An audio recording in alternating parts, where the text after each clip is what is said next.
Bones, bon partit el que hem vist avui al pavelló Josep Millán. El Ciutat ha guanyat 4-2 contra Esparreguera, quart quan els rebíem a casa, cinquens ara mateix a la classificació. Tot i que hem començat una miqueta dubitatius amb el nostre joc, i ens hem posat cap al minut 10 amb un 0-2 en contra.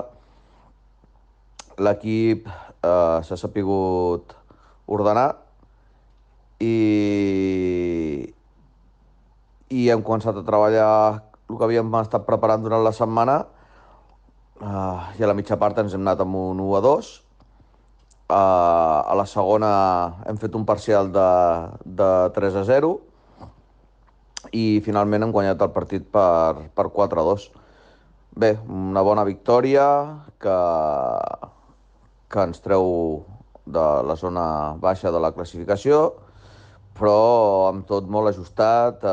Cada partit serà una final i tot i que queda encara tota una volta, hem d'estar apretant i treballant forts per com a mínim que puguem competir durant tota la segona volta i guanyant punts que se'ns han escapat en aquesta primera. Però bé, veig que l'equip està fort i bé, i amb una miqueta de la sort també ens acompanya, cosa que fins ara ens havia faltat. Moltes gràcies. Bona nit.